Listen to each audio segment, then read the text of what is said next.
Ramakrishna Hari Vitthal Keshav. Sir, दाढदुखी हा त्रास फार होतोय.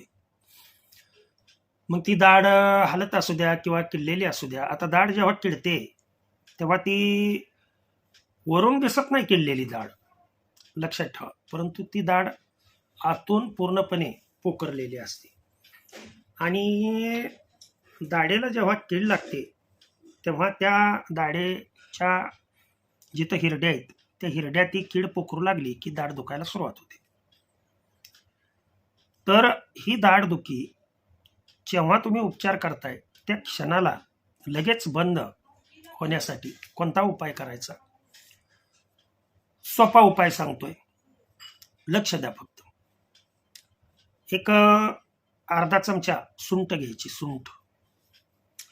सुंठ म्हणजे वाळलेलं आलं, अर्धा चमचा सुंठ पावडर आणि एक 4 लवंगा ठेचून घ्यायच्या, बारीक करून त्याच्यामध्ये मिक्सअप करायच्या.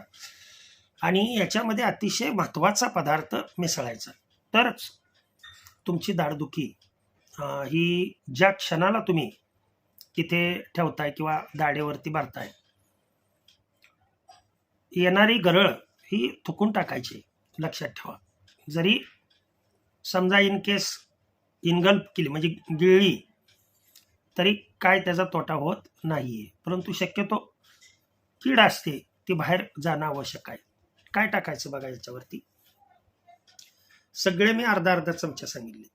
आता याच्यामध्ये तो 1 चमचा झाला. या 1 चमच्यामध्ये 1 चमचा आपलं तुरटी बारीक करून, अतिशय बारीक करायची तुरटी.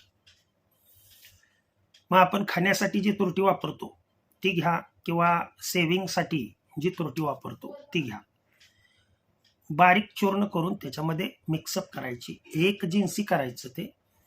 आणि त्यातली थोडीशी राळ जिथे तुमची दाढ दुखती त्या ठिकाणी फक्त धरून ठेवायची. अशी कुणीकडची दाढ दुखती त्याच्यावरती अवलंबून नाही तर यांनीच लक्षात ठेवा, पूर्णपणे दाढेपर्यंत आतमध्ये दात घासले तरी तोटा कोणताच होत नाही. उलट जे दात हलतात ते मजबूत बसले जातात. आणि ज्यांच्यामध्ये नुकतीच कीड लागलेली आहे ती कीडसुद्धा संपुष्टात येते, म्हणजे नाहीशी होते. मोजक्या शब्दामध्ये उपाय सांगितला. आवडला असेल तर चॅनल लाईक आणि सबस्क्राईब करा. शेवटी तुम्हाला देवाने काय बुद्धी दिली त्याच्यावरनं निर्णय घ्या.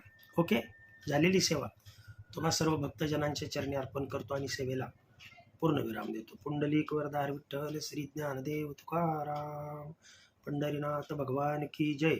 अवधूत चिंतन श्री गुरुदेव दत्त. विठ्ठल विठ्ठल विठ्ठल विठ्ठल विठ्ठल विठ्ठल.